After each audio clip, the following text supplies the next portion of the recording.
로우 크리스찬니티 11번째 시간인데요. 하나님 원하시는 공동체 5번째입니다. 같이 제목 읽어볼까요? 기쁨의 공동체. 시작. 기쁨의 공동체가 됩시다. 이렇게 옆에 있는 분들하고 한번 인사해 볼까요? 당신의 얼굴을 보니 기쁨이 샘솟습니다. 이렇게 한번 인사해 봅시다. 예. 얼굴도 안 보고 이렇게. 성경 봉독은 우리 지난주랑 똑같습니다. 사도행전 20장 40절에 47절인데 한 절씩 읽겠습니다. 또 여러 말로 확증하며 권하여 이르되 너희가 이 패역한 세대에서 구원을 받으라 하니 그 말을 받은 사람들은 세례를 받음에 이 날에 신도의 수가 3천이나 더하더라. 그들이 사도의 가르침을 받아 서로 교제하고 떡을 떼며 오로지 기도하기를 힘쓰니라. 사람마다 두려워하는데 사도들로 말미암아 기사와 표적이 많이 나타나니 믿는 사람이 다 함께 있어 모든 물건을 서로 통용하고 또 재산과 소유를 팔아 각 사람의 필요를 따라 나눠 주며 날마다 마음을 같이하여 성전에 모이기를 힘쓰고 집에서 떡을 떼며 기쁨과 순전한 마음으로 음식을 먹고 하나님을 찬미하며 또 온 백성에게 칭송을 받으니 주께서 구원받는 사람을 날마다 더하게 하시니라. 아멘. 우리가 초대교회를 통해서 진정한 공동체에 대해서 우리가 살펴보고 있는데 음정을 맞출 때 절대 음을 보고 우리의 삶을 맞추는 것 같이 그렇게 이 모습을 보고 우리의 공동체가 이렇게 맞춰져 가면 좋겠습니다. 그래서 사도의 가르침을 받고 서로 교제하며 기도하기를 힘쓰는 공동체 했습니다.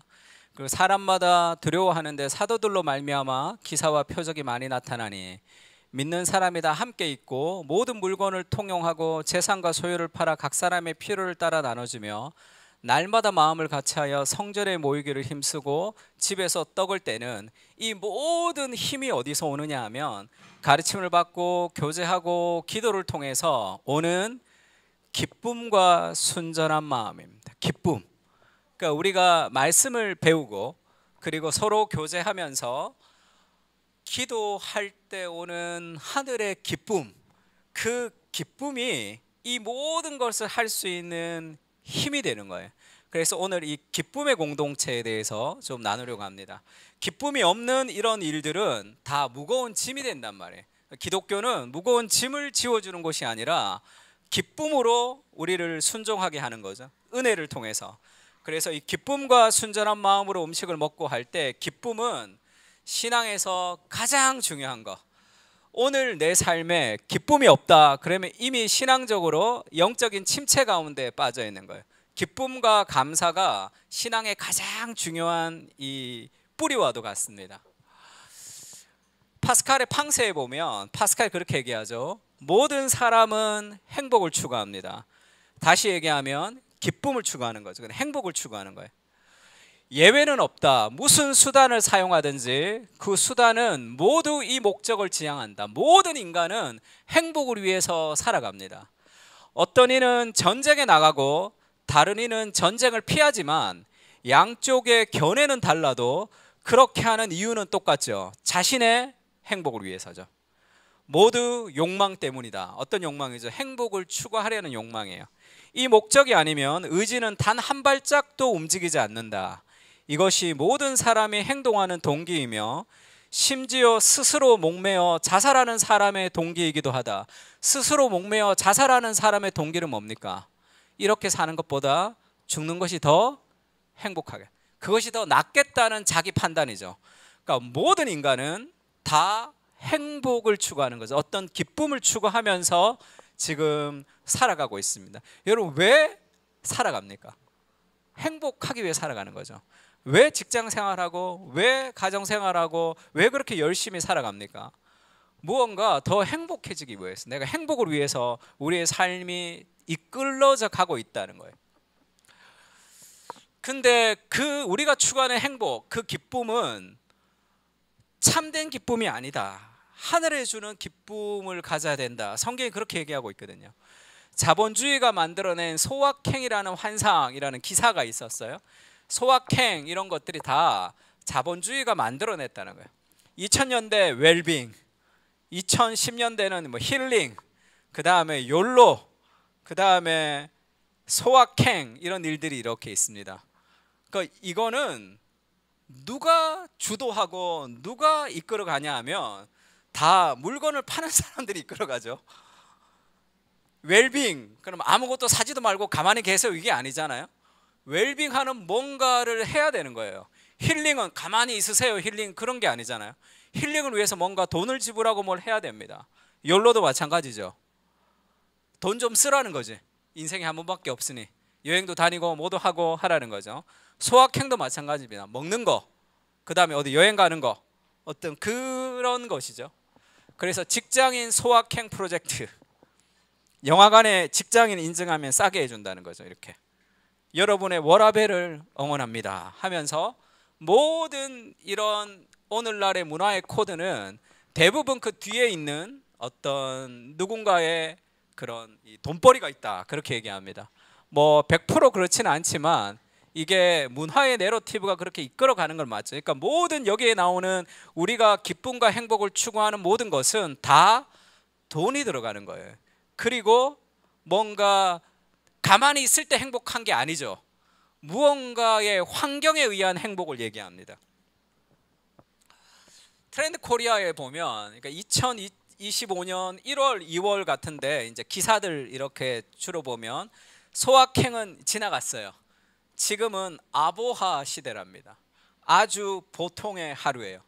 그냥 아주 보통의 하루면 감사하다는 거예요. 워낙 힘들다는 거죠, 상황이. 그래서 이 아보하라는 것은 피로감을 청량한, 소확행도 너무 힘든 거예요. 인스타에 소확행 따라가려고 하니까 너무 힘들다는 거예요. 그래서 소소함에서 특별함을 찾으려 하는 것도 힘들고 그냥 보통 아무 문제 없는 보통의 하루, 그거면 족하다, 이게 너무 힘들다는 것을 반증한다는 거죠. 그리고 이제 불경기 때문이고 젊은 세대들은 SNS를 통해서 다른 사람과 비교하고 현재의 위치에 불안감이 크기 때문에 그냥 아보하, 소확행을 넘어서다, 그렇게 얘기합니다. 사실 이런 것도 좀 어떻게 좀 비판적으로 보면 조금 안 좋기도 하죠. 트렌드 코리아라고 이 계속 나오죠. 2025, 2026 계속 나옵니다. 그러면 우리가 좀 트렌드를 따라가려면 이 책을 빨리 읽고 이제 기사를 막 쓴단 말이에요. 2026을 사는 것보다 2025를 사서 읽어보면 좋아요. 그러면 2025에 이 책에 나오는 유행하는 트렌드가 1년 동안 얼마나 유행했는지를 보면 별거 없습니다. 별로 유행 안 해요. 그러니까 뭐 새로운 걸 자꾸 내가지고 유행을 만들려고 노력을 하는 것 같은 그런 느낌도 있어요. 그래서 막 안 사면 유행에 뒤떨어지는 것 같은 그런 마음도 좀 있습니다. 그래서 2025, 2024, 2023 그렇게 한번 읽어보세요. 그게 얼마만큼 유행이 됐는지를 보면 여기서 뭐 수십 가지를 얘기하면 유행된 건 별로 없어요. 그래서 이렇게 우리를 막 일부러 막 이끌어가는 건 아닌가, 그런 느낌도 듭니다. 그러니까 어쨌든 이렇게 우리가 행복을 추구하는 모든 것은 다 뭔가를 하든지 경험을 하든지 뭐를 사든지 외부적인 환경으로부터 오는 어떤 무엇을 얘기하고 있는 거죠. 그래서 유튜브나 TV를 보면 다 어디 가서 외국 가서 좋은 데서 한 달 살기, 그 다음에 성시경은 요새 먹는 거 하던데 일본의 미식가와 함께 좋은 맛집을 다니면서 뭘 먹는 거, 그러니까 이런 것들이 많이 나오죠. 그러니까 우리도 어디를 여행을 가면 좋고 왜 또 맛집 가서 맛을 봐야 좋은 거, 왜냐하면 오늘의 내 삶이 기쁨이 없거든요. 오늘의 내 삶이 아보하, 그냥 보통의 하루만 내가 견뎌도 좋은 삶이기 때문에 무언가 행복을 위해서 뭔가를 해야 된다는 그런 요구들이 막 우리를 몰아갑니다. 그럼 이걸 다 하려면 돈이 있어야 되잖아요. 그러니까 또 힘든 거죠. 돈이 없이 살 수 없는 기쁨이라는 것이 있기 때문에. 그래서 대부분 제가 보니까 유튜버나 잘 나가는 거 보면 여행 아니면 먹는 거, 그 다음에 어떤 게 있냐면 쇼핑이에요. 쇼핑, 뭐 사는 거, 그 다음에 돈 버는 거예요. 뭐 하면 돈 버는 거. 이 네 가지 말고 유튜버가 있을까 할 정도로 막 뭐든지 다 뭐 연예인들 나와도 뭐 자기 뭐 아이템 뭐 이런 거 뭐 사는다 뭐 사는가 하면 그게 품절되고 막 그렇게 되죠. 그러니까 대부분 다 오늘날 모든 인간은 기쁨과 행복을 추구하는데 오늘의 내 삶에서 기쁨과 행복이 없기 때문에 무언가를 지불해서 사야 되는, 그래서 광고라는 게 뭡니까? 넌 지금 불행해, 이것이 있어야 너는 행복해, 그렇게 우리를 몰아가는 거죠. 파스칼이 그렇게 얘기합니다. 왜 그러냐 하면, 왜 그렇게 우리가 행복을 추구하느냐 하면, 이제는 공허한 흔적과 표시밖에 남아있지 않지만 한때는 인간 안에 참된 행복이 있었죠. 태초에 하나님과 함께 누리는 행복이 있었습니다. 인간은 현존하는 것들에서 얻을 수 없는 도움을 존재하지 않는 것에서 추구하며 지금은 사라진 그 행복의 자리를 자기 주변에 있는 것들로 채우려 한다. 한때는 행복했는데 타락으로 그게 멀어졌습니다.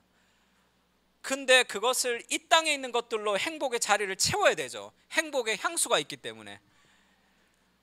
그렇지만 결국은 허사죠. 그 무한한 심연은 오직 무한하고 불변하는 대상, 즉 하나님만으로 채울 수 있기에 이런 시도들은 모두 적절치 않습니다. 어거스틴이 고백록에서 우리는 하나님을 향해서 지어졌기 때문에 하나님 안에서 쉴 때까지 내 영혼에 안식이 없었나이다, 이렇게 하나님과 멀어진 삶의 행복을 향한 추구를 다른 것들로 채우려고 하기 때문에 참된 만족이 없는 거예요. 로디 존스 목사님이 사도행전에서 이렇게 얘기합니다. 세상이 소위 기쁨과 즐거움이라고 말하는 것은 인위적인 것입니다. 모조품이지 진짜가 아닙니다. 왜냐하면 어떤 물건을 살 때는 좋지만 그것은 시간이 지나면서 가치가 떨어지게 되는 거죠. 그러니까 다른 것들을 또 사야 됩니다. 만약 그런 행복을 우리가 추구하면 삶이 늘 새로운 게 있어야 돼요. 결혼도 마찬가지죠. 정말 사랑해서 결혼했지만 제품과 비슷하게 생각을 하면 점점 시간이 지날수록 사랑은 떨어지게 되죠. 감정적이라는 것은 떨어지게 됩니다. 그러면 더 힘들죠. 다른 무언가를 채워야 돼요. 다른 사람을 찾아가든가, 그렇지 않으면 다른 취미를 찾든지 다른 것들로 채웁니다. 이런 피상적인 행복은 자신의 문제를 잠시 잊도록 해줄 뿐입니다. 그것은 일종의 수면제나 진정제에 불과합니다. 근심을 가라앉혀 줄지는 몰라도 제거하지는 못합니다. 그런 거죠. 우리 안에 행복을 추구하는 것은 결국 하나님이 주시는 기쁨을 추구하는 거기 때문에 그렇습니다. 세상이 주는 기쁨의 궁극적 문제는 이 기쁨이 늘 환경에 의존한다는 거죠. 가만히 있으면 행복할 수가 없어요. 뭔가 지불하고 경험을 하든지 사야 됩니다. 그거는 환경에 의존하는 기쁨이죠. 그리스도가 없고 기독교의 메시지가 없는 삶의 진짜 비극이 무엇인지를 우리에게 보여주죠. 저는 만날 때마다 행복해 보이는 사람들을 봅니다. 그들이 행복한 부부임을 압니다. 부부가 행복할 때도 마찬가지예요. 그러나 이들의 기쁨은 전적으로 서로의 관계에 의존해 있습니다. 그리스도가 아닙니다. 둘 중 하나가 없어지면 망연자실하고 비참한 처지가 될 것입니다. 기껏해야 세상이 주는 기쁨은 일시적일 뿐입니다. 돈이 없으면 세상의 기쁨의 상당 부분 사라지죠. 쾌락을 돈으로 사야 하기 때문입니다. 이런 기쁨은 진정한 기쁨이 아니죠. 우리는 젊은 부부들이 많은데 너무 행복하죠. 결혼을 해서. 사람에게 의존한 기쁨과 행복은 결국은 사라지게 되는 거예요. 결혼하고 10년, 20년, 30년이 지나도 그 사람에게 의존한 기쁨이 계속 커지지가 않는단 말이에요. 팀 켈러가 결혼에 관해서 이렇게 얘기하죠. 불행한 결혼을 가장 큰 문제라고 생각할지 모르지만 행복한 결혼도 그 못지않게 영적으로 중대한 위험이 될 수 있습니다.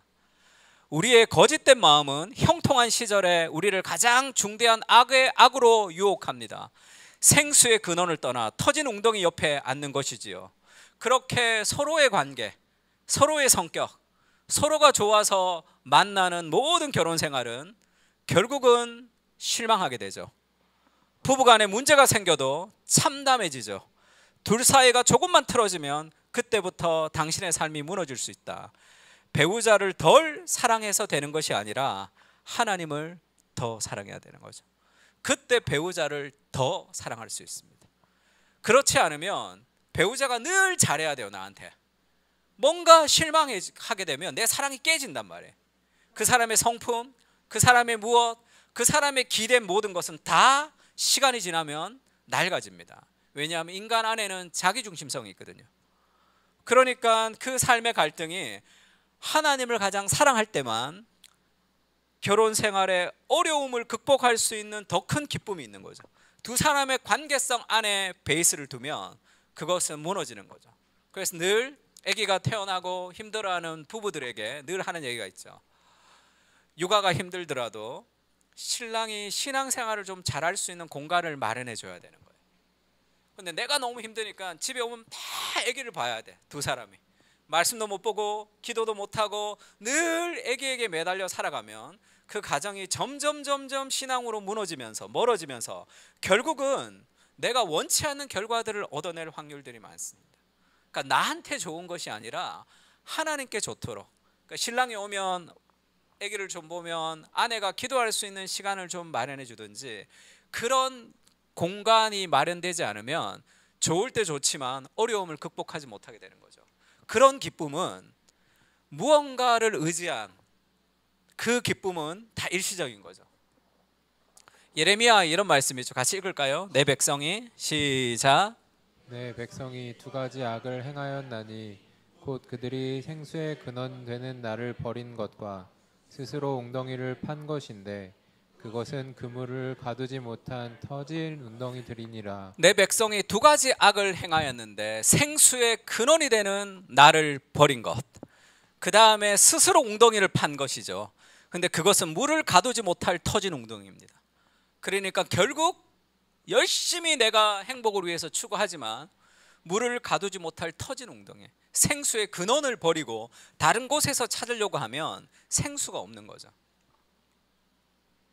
그것을 우상이다 그렇게 얘기합니다. 하나님보다 더 사랑하는 대상은 우리를 노예로 삼는다 이렇게 얘기했어요. 우상을 숭배할 때 세 가지가 따라오는데요. 우상을 사랑하고 신뢰하고 순종하죠. 돈을 사랑하는 사람은 늘 돈 벌 방법과 사들일 소유물에 대한 공상과 몽상을 일삼죠. 그러면 자기보다 더 많이 가진 사람들 향한 질투가 생기죠. 그러면 돈을 신뢰하는 사람, 돈을 신뢰하게 되고 재물 덕분에 자신의 안정을 얻었고 삶을 통제하고 있다고 스스로 느끼죠. 재물이 많으면 좀 안정감이 생깁니다. 재물이 없으면 불안해지는 거죠. 그리고 돈을 숭배하면 돈의 종이 되죠. 세상의 왕이나 상전을 섬기듯이 우상에게 자기 영혼을 파는 것입니다. 거기서 의미와 안전을 얻어야 하니 우상이 있어야만 하고, 따라서 우상을 섬길 수밖에 없는 거죠.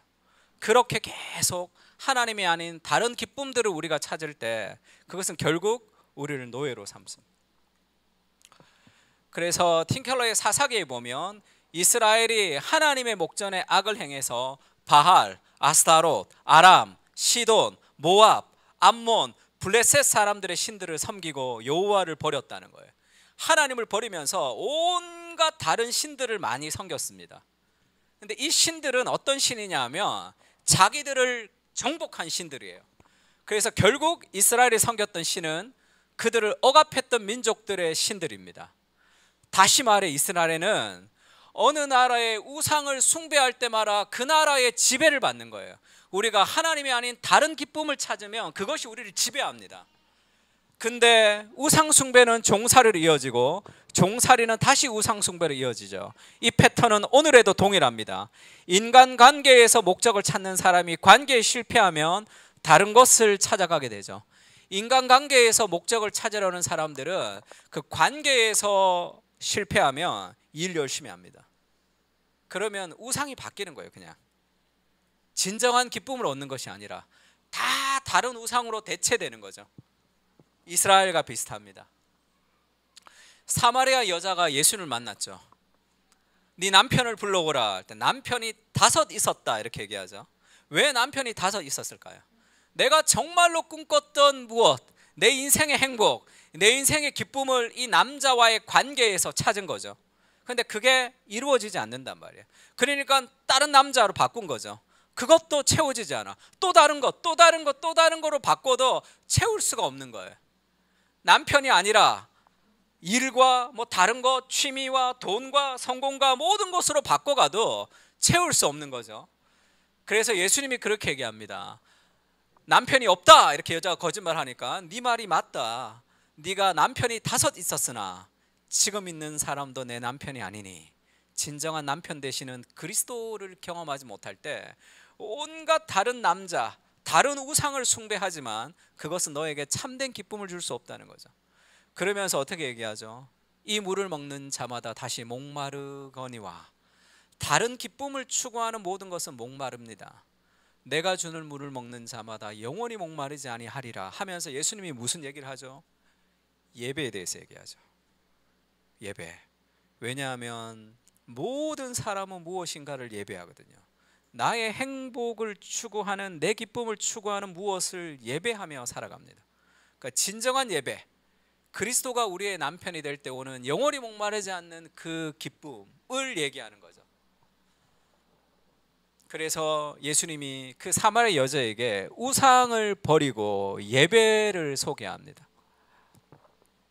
데이비드 포스트 월리스라는 미국의 그 소설가가 있습니다. 그 사람이 이런 얘기했어요. 예수 믿는 사람이 아니에요. 근데 이 졸업식 연설이죠. 우리가 살아가는 일상이라는 전쟁터, 이 참호 속에서 사실 무신론이라는 것은 존재하지 않는다. 무신론이라는 그런 것은 없다는 거죠. 왜냐하면 우리는 무엇인가를 예배하며 살아갑니다. 무신론은 없어요. 모든 사람은 무언가를 예배합니다. 단지 무엇을 예배할지를 선택할 뿐입니다. 사랑을 예배하든지, 관계를 예배하든지, 통제를 예배하든지, 성공을 예배하든지, 돈을 예배하든지 모든 것을 예배하는 거예요. 무신론은 존재하지 않습니다.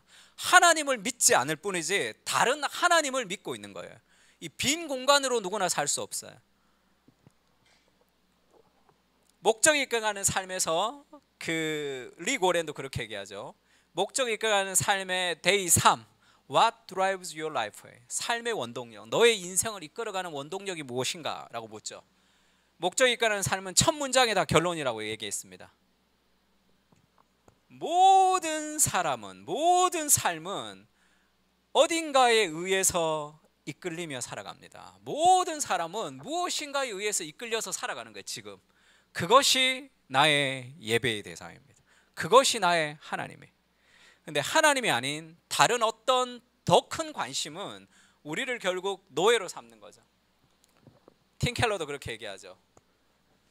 당신은 예배를 선택할 수 없어요. 예배를 결정할 수 없습니다. 내가 예배할지 말지를 결정할 수 없어요. 인간은. 모든 사람은 something, 무언가를 예배합니다. 그것이 무엇을 예배하는가만 선택할 뿐이에요. 나는 예배할지 안 할지를 선택하는 게 아니라 모든 인간은 무언가를 예배하고 있습니다. 지금 하나님이 아니면 다른 무엇을 예배하고 있는 거예요. 그것이 우리가 추구하는 기쁨, 우리가 추구하는 행복입니다. 그런데 그것은 물을 저축하지 못할 터진 웅덩이죠. 성경이 말하는 이 기쁨을 통해서 막 자신의 것을 나누고 함께 기뻐하는 그 공동체의 그 기쁨은 이런 기쁨하고는 다르다는 거죠. 그러면 성경이 말하는 기쁨이 무엇인가? 에베소서에 이런 말씀이 있습니다. 술 취하지 말라. 이는 방탕한 것이니 오직 성령으로 충만함을 받으라. 술 취함과 성령 충만을 비교하고 있죠. 이건 두 가지 기쁨을 얘기하는 거예요. 술 취하는, 그것을 어떤 환경에 이끌려서 무언가를 찾고 싶어하는 삶의 행복과 그 추구죠. 왜 술을 마십니까? 무언가 자기 안에 위로와 안정을 느끼기 위해서. 그것을 추구하는 기쁨이 아니라 성령으로 충만하는 다른 기쁨을 느껴야 되는 거예요. 그래서 내가 이제 술 취하지 말아야지. 내가 그 성공을 추구하지 말아야지. 내가 사랑을 추구하지 말아야지가 중요한 게 아니라 이 기쁨을 경험할 때 이것들을 다 누릴 수 있는 거예요. 그 기쁨을 누려야 됩니다. 정말 신앙 안에서 누릴 수 있는 그 기쁨, 흔들리지 않는 그 기쁨, 그것을 누리며 살아가는 사람들은 많지가 않아요. 그래서 기독교가 이렇게 힘을 잃어버리는 거죠. 열심히 기도하고 예배를 드리지만 삶은 다르거죠.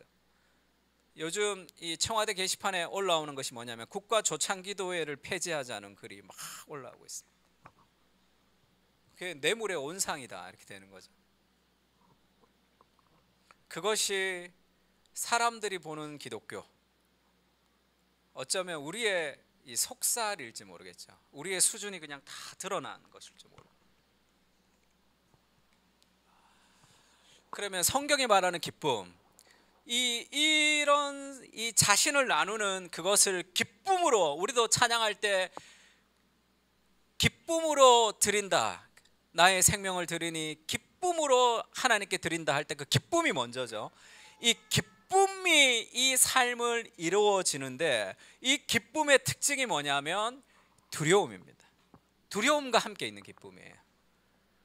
그냥 내가 막 기뻐하는 기쁨이 아니라 사람마다 두려워하는데, 근데 기쁨과 순전한 마음으로 나누는 거죠. 이 두려움과 기쁨이 어떻게 같이 있을 수 있는가, 이게 하나님이 주시는 참된 기쁨이죠. 두려움과 기쁨이 같이 있습니다. 두려움이 없는 기쁨은 그냥 단순한 개인의 쾌락에 불과해요. 그것은 지속되지 않습니다. 나를 붙들어 줄 수 없다. 두려움과 기쁨이 같이 간다는 것은, 베드로가 처음으로 예수님을 만날 때 밤이 새도록 고생했지만, 자기 인생의 행복을 추구했지만 잡은 것이 없는 결과를 내렸을 때 예수님이 깊은 데로 가서 그물을 던져라 해서 고기를 만선의 축복을 받았습니다. 그 예수님과 함께 그 일을 겪고 나서 베드로가 예수님에게 그렇게 얘기하죠. 시몬 베드로가 이를 보고 예수의 무릎 앞에 엎드려 가로되 주여 나를 떠나소서 나는 죄인입니다 이렇게 얘기했어요. 예수님이 너 죄인이야 이렇게 얘기하지도 않았어요. 그 그리스도의 어떤 기적의 현장을 경험했습니다. 근데 두려움이 있는 거죠. 이 두려움은 무섭습니다. 예수님 무섭습니다. 이제 절대 나한테 오시면 안 됩니다. 그게 아니죠. 네가 이제는 사람을 낚는 어부가 되게 하리라 하니까 그토록 원했던 만선의 고기를 다 버려두고 그리스도를 쫓아갈 만큼 매력적이었지만, 그것은 단순한 즐거움이 아니에요. 두려움과 동반된 즐거움이죠. 경외입니다. 경외. 베드로전서도 이렇게 얘기하죠. 예수를 읽을까요? 시작. 사랑하는 누다, 이제도 보지 못하나 믿고 말할 수 없는 영광스러운 즐거움으로 기뻐하니. 예수님을 보지 못하지만 사랑합니다. 왜? 믿음을 통해서. 이제도 보지 못하나 이 믿음을 통해서 말할 수 없는 영광스러운 즐거움, 말할 수 없는 영광스러운 즐거움이 있는 거죠. 그 기쁨, 그것은 하나님으로부터 오는 기쁨이죠. 시편 2편에 이런 말씀이 있죠. 같이 읽을까요? 시작. 으로 섬기고 떨며 즐거워할지어다. 여호와를 경외하는 것, 여호와를 경외함으로 섬기라 할 때 그 경외죠. 두려움이죠. 그러면서 rejoice with trembling입니다. 떨며 즐거워하는 거죠.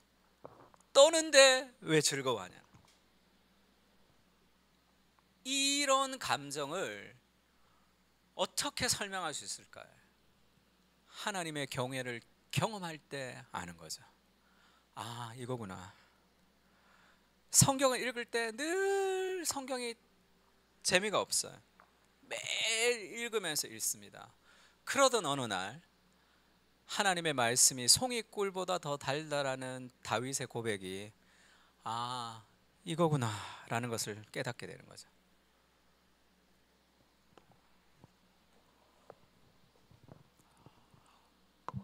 우리가 인생이 어려워도 기쁨을 잃어보지 않을 수 있는 이유가 뭐냐면, 이 두려워함으로 기뻐할 때 가능한데, 예수님의 십자가를 사도행전에서 이렇게 얘기합니다. 하나님의 뜻대로 미리 아신 대로 내어준 바 되었다. 하나님의 뜻이죠. 법 없는 자들의 손을 빌려 못 박아 죽였습니다. 그러면 그리스도의 십자가를 여기서만 보면 너무 고통스럽고 억울하고 하나님이 왜 이러시지? 라는 오해만 있는 거죠. 그러나 이 고통도 하나님의 뜻 안에 있다는 것을 기억하며 하나님 그를 사망의 고통에서 풀어 살리셨으니 사망에 매여 있을 수 없음이라 라는 것은 그리스도의 십자가를 구원자라고 생각했는데 죽어버렸어요. 이거 왜 그러지? 이건 뭐지? 하나님이 살아계신가? 그런 온갖 오해와 인간이 이해할 수 없는 그런 내 인생의 고통 앞에 우리가 이해할 수 없는 무엇이 있죠. 그러나 내가 이해할 수 없지만 더 크신 하나님의 세계 안에 이것이 있다라고 생각하면 오늘의 이해할 수 없는 환경 속에서도 우리가 무너지지 않고 붙들 수 있는 기쁨이 거기서 생기는 거죠. 두려움 가운데 기뻐한다는 것은 하나님을 향한 신뢰입니다. 지금 당장 내 눈에 보이는 내 삶의 환경이 어렵지만 이것이 좋아야 좋고 이것이 나쁘면 나쁜 것이 아니라 지금은 내가 이해할 수 없는 어려움 속에 있더라도 이 모든 것을 통치하시는 하나님께서 가장 귀한 것을 주실 수 있다라는 그 신뢰가 주는 잃어버리지 않는 기쁨이죠. 성경에 보면 하나님이 감정을 막 드러내시는 경우가 많습니다. 에브라임아 내가 너를 어찌 놓겠느냐. 세상에 있는 어떤 종교 어떤 신도 이렇게 감정을 잘 드러내는 신은 잘 없습니다. 그리스도 신화 보면 막 인간처럼 삐지는 그런 거는 있지만 하나님은 자신의 감정을 막 드러내시죠. 그러면서 인간이 고통당하는 그 삶의 현실에 예수님이 인간이 되셔서 함께 고통을 당하시죠. 팀켈러의 고통을 답하다에서 이렇게 얘기합니다. 마음을 주면 고통스러울 수밖에 없다. 누군가를 사랑할수록 상대방의 아픔까지 떠안게 되기 마련이다. 하나님은 우리를 너무 사랑하셔서 그 마음에 우리를 향한 아픔이 가득한 초월적이지만 인격적인 하나님이시죠. 자식을 키울 때도 마찬가지입니다. 자식이 부모의 뜻대로 살지 않고 막 나갈 때 그래 나가 죽어라 이렇게 말할 수는 있지만 정말 그렇게 생각하는 부모는 없는 거죠. 그 마음이 미어진단 말이에요. 사랑이 없으면 보내면 되죠. 그냥 사랑 때문에 포기할 수 없단 말이에요. 이해할 수 없는 자식을 향해서 끝없는 사랑으로 붙드는 가슴 아픔 성경에는 가득 차 있죠. 하나님의 기쁨을 알지 못하면 그러니까 온갖 다른 신들을 쫓아가는 이스라엘을 향한 하나님의 그런 불타는 심정이 가득 차 있단 말이에요. 초월적이지만 인격적인 하나님으로 등장합니다. 하나님이 우리를 사랑하기 때문에 마음을 아파하시는 거죠. 아이들이 아빠 엄마의 뜻을 알 수 없어도 무조건 신뢰해야 할 이유는 분명하다. 그렇다면 하나님의 뜻을 이해할 수 없을지라도 무조건 신뢰해야 할 까닭은 말에 무엇이겠는가. 이는 하나님과 인간 사이에 존재하는 지혜의 차이가 부모와 아이의 사이에 그것보다 비교할 수 없이 크기 때문만은 아니다. 왜 아이들이 엄마 아빠의 말을 들어야 되죠? 내 뜻과는 다르지만 그것이 더 자신을 건강하게 하고 자신을 더 잘되게 하는 지혜가 더 크기 때문이죠. 인생을 더 살아봤기 때문에. 하나님의 말씀에 우리가 무조건 신뢰해야 되는 것도 마찬가지인데 그것은 아이와 부모보다 하나님과 인간 사이가 더 크기 때문이지만 그것만은 아니라는 거죠. 또한 주님이 주권자이시고 전능하신 분이어서만도 아니죠. 주님이 같이 읽을까요? 시작. 위해서 우리의 신뢰를 얻으셨기 때문이다. 계속. 그래서 속뜻을 알 수 없어도 얼마든지 신뢰할 수 있다. 우리가 지금의 내 상황이 이해되지 않지만 즐거워하지 않는 상황 속에서도 우리가 즐거움을 빼앗기지 않을 수 있는 힘이 어디냐면 예수님이 십자가 위에서 우리의 신뢰를 얻으셨기 때문이죠. 자신의 목숨을 버리면서 우리를 사랑하십니다. 내가 목숨을 버리면서 너를 사랑하는 사랑으로 너를 사랑했다는 것을 이미 알려주시죠. 너의 인생은 이대로 끝나지 않는다. 그 삶에 여러 가지 어려움이 있지만 인생은 내 뜻대로 되지 않는 세상이죠. 인생은 힘듭니다. 내가 원하는 대로 되지 않아요. 그런 온갖 세상의 어려운 풍파들을 우리가 겪는 거죠. 그러나 그리스도의 십자가를 통해서 우리가 하나님을 신뢰할 수 있잖아요. 하나님이 나를 사랑하지 않아서 나를 버렸다는 느낌이 들지만 그건 사실이 아니죠. 그리고 자신의 목숨을 버리면서 내 인생을 건지신 그분은 내 인생을 결국은 가장 아름답게 인도하실 것이라는 그 신뢰를 얻는 거예요. 그게 두려움 가운데 기뻐할 수 있는 거죠. 그 하나님에 대한 신뢰는 우리의 어떤 어려움도 기쁨을 빼앗기지 않게 하는 그 기쁨을 우리에게 줍니다. 환경적인 기쁨이 아니에요. 내가 돈 주고 사야 되는 기쁨이 아니라 내가 나를 포기해도 붙들고 있는 완전한 기쁨을 우리에게 주는 거죠. 그것이 두려워하면서 즐거워한다는 하나님을 향한 신뢰가 주는 그 은혜죠. 예수님이 고난이 없으면 악이 승리합니다. 그러면 온 인류는 파멸되게 되겠죠. 고난을 끝낼 수 있는, 그러니까 인간을 모조리 멸망시키지 않으면서 세상을 심판하고 새롭게 할 수 있는 길은 그리스도의 고난뿐이죠. 우리의 생각, 이거 왜 이러지? 하나님 나한테 왜 이러지? 그러면 너무 힘들고 스트레스를 받으니까 다른 기쁨을 찾아서 가죠. 뭘 먹든지 어디를 가든지. 그러나 그것은 이 고난을 해결할 수가 없습니다. 잠시 잊어버리는 거죠.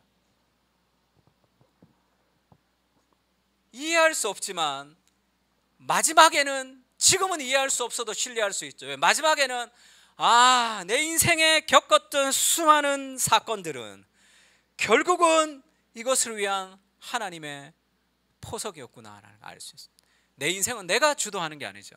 하나님이 내 인생을 인도하십니다. 그 삶의 안정감을 가져야 되는 거죠. 이것은 비밀과 감추었던 지혜의 문턱이다. 예수님의 십자가가 악의 문제에 답하는 그 신비를 깊이 들여다볼 수 있는 대목입니다. 우리는 이해할 수 없지만 우리 인생의 모든 것은 다 합력하여 선을 이루는 거예요. 내가 고생했던 것, 내가 힘들었던 것, 내가 성공했던 것, 그 삶의 모든 것을 하나님은 합력하여 선으로 만들어줄 수 있는 분이시라는 것을 신뢰해야 되죠. 신뢰가 되지 않을 때는 어떻게 하라고 그랬습니까? 그리스도의 십자가를 기억해야 되는 거죠. 자신의 아들의 목숨을 우리를 위해서 내어주신 분이 어찌 그 아들과 함께 우리에게 모든 것을 선물로 주지 않겠냐. 예수님도 인생을 사실 때 죽음에서 능히 구원하실 하나님에게 심한 통곡과 눈물로 간구와 소원을 올리는 인생을 사셨습니다. 예수님도 막 행복하고 기쁜, 우리가 생각하기에 환경이 주는 행복을 추구하며 산 게 아니라 예수님의 인생도 심한 통곡과 눈물로 간구와 소원을 올리는 인생을 살았죠. 그가 하나님의 아들이시지만 받으신 고난으로 순종을 배워서 결국은 온전하게 되셨습니다. 자기에게 순종하는 모든 자에게 영원한 구원이 되시고 우리가 그리스도의 길을 따라가고 있는 거죠. 지금 내 인생에 일어나는 수많은 일들을, 그것이 불평과 불만의 대상이 아니라 그것까지도 우리가 즐거워할 수 있는 힘은 그 환경 그 자체가 주는 즐거움이 아니죠. 고난 자체가 주는 즐거움이 아닙니다. 고난 자체가 주는 즐거움이라는 것은 그러면 정신병자가 돼야 되죠. 사랑하는 사람이 돌아가셨습니다. 야, 어차피 천국 갈 건데 슬퍼하지 마. 말도 안 되죠. 그거는 복음이 아닙니다. 우리는 힘든 건 힘들고 어려운 것은 어렵지만 소망 가운데 슬퍼할 수 있는 거죠.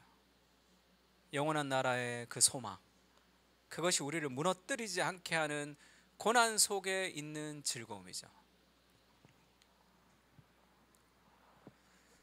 그래서 사도 바울이 그렇게 얘기합니다. 성경이 말하는 기쁨이 뭐냐? 빌립보서는 기쁨의 서신이에요. 기쁨이란 말이 어마어마하게 많이 나옵니다.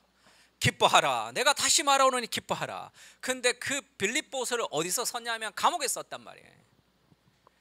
옥중 서신이죠. 차가운 감옥 안에서 기뻐하라. 내가 다시 말하오노니 기뻐하라. 이렇게 얘기합니다. 환경이 주는 기쁨이 아니죠. 그러면서 이렇게 얘기합니다. 내가 궁핍함으로 말하는 것이 아니다.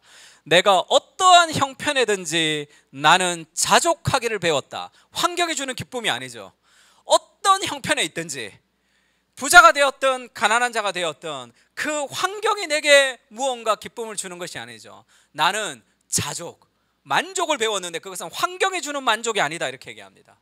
나는 비천에 처할 줄도 알고 풍부에 처할 줄도 알아. 모든 일 곧 배부름과 배고픔과 풍부와 궁핍에 처할 줄을 아는 일체의 비결을 배웠죠. 환경이 주는 것이 아닌 그 흔들리지 않는 기쁨.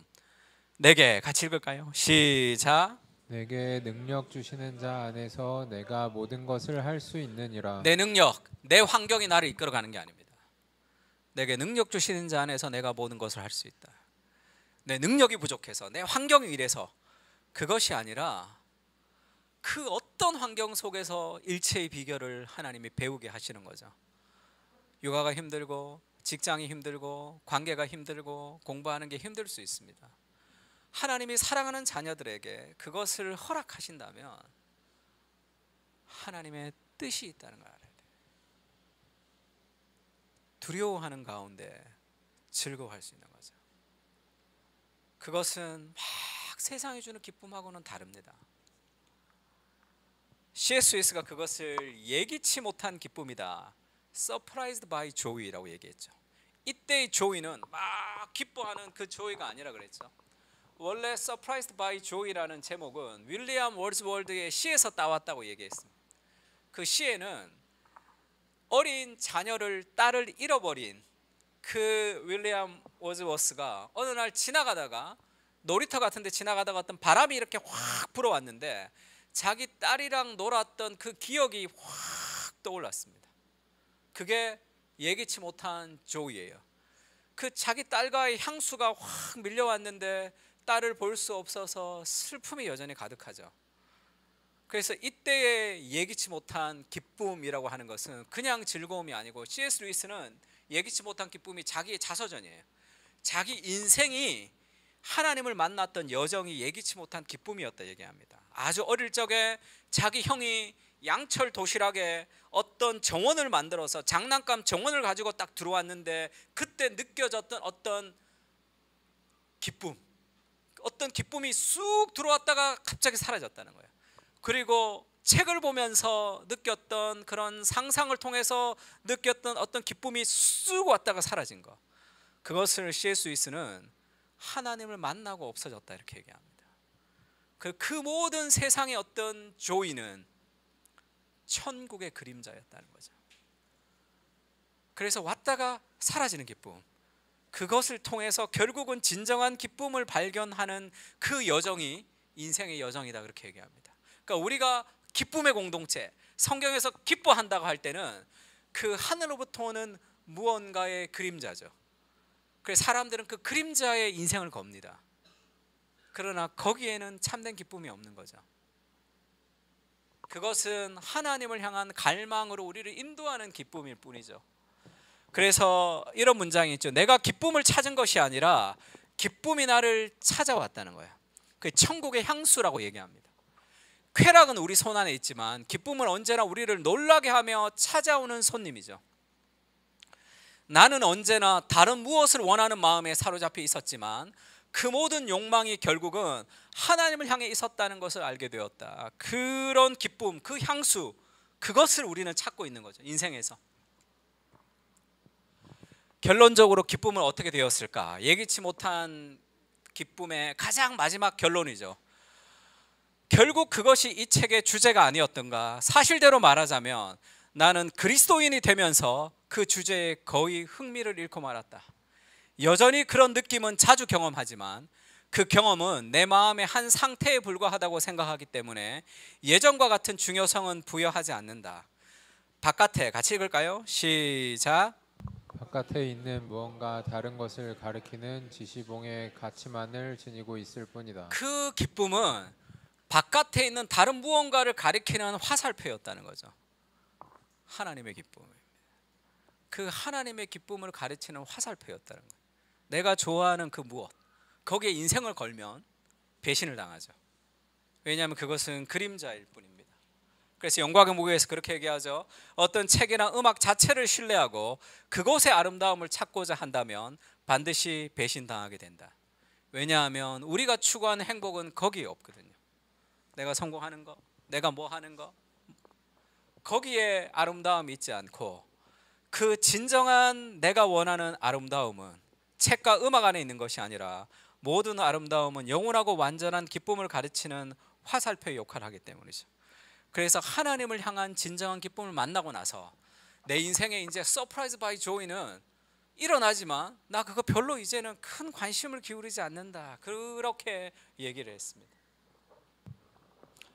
사도 바울은 그렇게 얘기하죠. 우리가 은혜에 들어가면 하나님의 영광을 바라고 즐거워하는데, 다만 이뿐 아니라 우리가 환난 중에도 즐거워한다는 거죠. 고난 중에도 즐거워하는 것은 고난 자체를 즐거워하는 것이 아니라 이 고난도 하나님의 계획 안에 더 큰 기쁨을 주시는 그 하나님의 계획 안에 있다는 것을 신뢰하는 거죠. 두려움 가운데 기뻐하는. 그래서 결국 이 환난은 인내를 만듭니다. 인내는 연단을 만들죠. 연단은 결국 소망을 이루는 줄을 알기 때문에, 그 하나님을 신뢰하기 때문에 내가 느끼는 직접적인 느낌이 아니라 기뻐할 수 있는 거죠. 빼앗기지 않는 삶의 기쁨. 그래서 그런 기쁨을 누렸던 사도들은 복음을 전하니까 로마에서 불러서 채찍질하며 예수의 이름으로 말하는 것을 금해라 하면서 때렸습니다. 사도들은 그 이름을 위하여 능욕받는 일에 합당한 자로 여기면서 기뻐하면서 공회 앞을 떠났다는 거예요. 너 예수님 전하면 죽어. 막 때려서 보냈죠. 그리고 결국 야고보를 죽였습니다. 근데 복음은 식어지지가 않죠. 그들은 그리스도를 위해서 고난당하는 것을 기뻐하면서 살았죠. 인생에 어떤 변화를 일으키려면 누군가가 희생하지 않고는 변화가 되지 않죠. 교회가 건강해지는 거, 가정이 건강해지는 거, 이 세상이 건강해지려면 그리스도처럼 누군가의 희생을 통해서만 삶이 건강해지는 거죠. 그것을 감당할 수 있는 용기가 생긴단 말이에요. 사랑으로. 결혼을 통해서 서로가 서로의 이익을 추구하면 결혼은 결국 점점 금이 가겠죠. 내가 그리스도를 경외함으로 피차 복종하고 희생하기를 기뻐하는 사랑은 우리의 희생을 기뻐하게 되는 거죠. 그 기쁨. 직장에서도 마찬가지고 가정에서도 마찬가지고 교회와 이 땅에서도 마찬가지입니다. 하나님의 그 기쁨이 있는 사람들은 나를 희생하면서 세상을 기쁘게 하는 그 기쁨으로 기뻐하는 거예요. 그래서 이 정도 고난을 당하는 것을 합당한 자로 여기면서 기뻐하면서 공회 앞을 떠났고, 날마다 성전에 있든지 집에 있든지 예수는 그리스도라고 가르치기와 전도하기를 그치지 않았다. 그러니까 결국 성경이 말하는 기쁨은 우리가 생각하는 기쁨하고 다릅니다. 그러면 그 기쁨은 그리스도로 인한 기쁨인데, 이걸 좀 적용하자면 예수님을 바라봐야 되는데요, 우리가 모든 무거운 것과 얽매이기 쉬운 죄를 벗어버리고 인내로서 우리 앞에 경주하려면 인생은 인내로 경주하는 거죠. 믿음의 시작과 믿음의 끝인 예수님을 바라봐야 됩니다. 어떤 예수님을 바라봐야 되냐면, 그 예수님은 그 앞에 있는 기쁨을 위하여 십자가를 참으셨죠. 십자가보다 더 큰 기쁨이 십자가의 고통을 넘어섰다. 그 기쁨이 뭐죠? 우리를 살리는 기쁨이잖아요. 자신이 그 고통 속에 죽지만 우리를 살리는 더 큰 기쁨이 십자가를 넘어섰잖아요. 그 기쁨이 인생을 승리하게 하는 거예요. 그 기쁨이 고난을 넘어서게 하는 거예요. 그 기쁨이 삶의 모든 것을 뛰어넘게 하는 겁니다. 그리스도가 그 기쁨이 있었죠. 그래서 우리를 십자가의 길로 초대하는 거예요. 십자가의 길이라는 것은 자기보다 더 사랑하는 대상을 위해서 자신을 희생함으로 그를 살리는 기쁨이죠. 그것이 인생에서 가장 큰 기쁨입니다. 시간과 돈과 에너지를 나를 위해서 사용하는 것, 그 기쁨이 아니라. 그래서 결국 하나님의 우편의 보좌에 앉으셨던, 그게 진정한 승리를 얘기하는 거죠. 너희가 피곤하여 낙심하지 않기 위하여 죄인들이 이같이 자기에게 거역한 일을 참으신 일을 생각해라. 그러면 우리가 피곤하지만 낙심하지 않고 계속 살아갈 수 있는 힘이 더 큰 기쁨이죠. 예수님이 나의 양식은 하나님의 뜻을 행하는 것이다 이렇게 얘기했습니다. 우리가 양식이 뭐죠? 밥을 먹고 에너지원이죠. 나의 에너지원이 뭡니까? 양식이죠. 예수님이 이 땅을 살아가는 삶의 에너지원은 하나님의 뜻을 행하는 것이었어요. 그 기쁨이 있어야 돼요.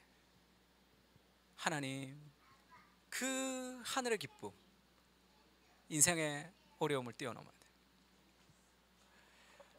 너희가 죄와 싸우되 아직 피 흘리기까지 대항하지 않고 피 흘리기까지 대항할 수 있는 힘이 이 기쁨에 있습니다. 그리스도가 십자가가 고통스러웠지만 그것을 뛰어넘는 더 큰 기쁨, 자기를 기쁘게 하는 게 아니죠. 그리스도가 자기를 기쁘게 하려면 십자가에서 하늘에서 내려오지 않아도 되잖아요. 자기를 기쁘게 하는 인생이 참된 기쁨이 아닙니다.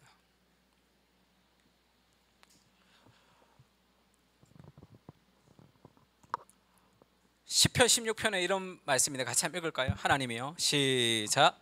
하나님이여 나를 지켜주소서. 내가 주께 피하나이다. 내가 여호와께 아뢰되 주는 나의 주님이시오니 주밖에는 나의 복이 없다 하였나이다. 땅에 있는 성도들은 존귀한 자들이니 나의 모든 즐거움이 그들에게 있도다. 시편 16편은 메시아 시편이라고 하는 시편인데 16편을 쭉 읽어보면 그리스도의 십자가가 있습니다. 십자가에서 고백이 있어요.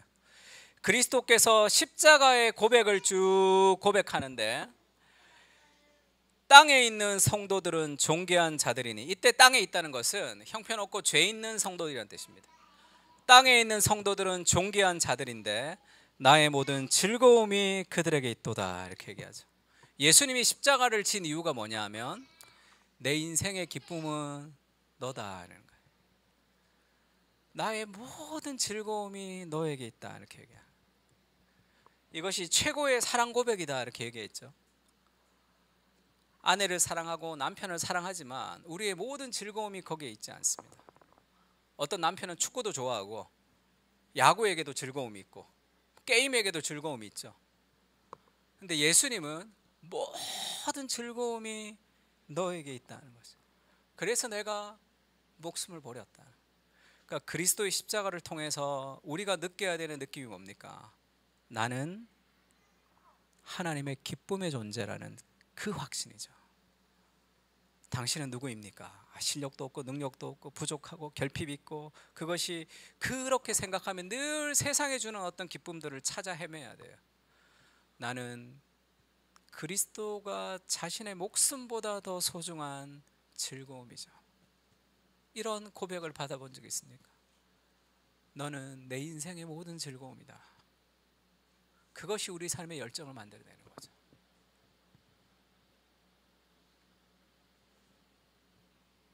너를 믿는다.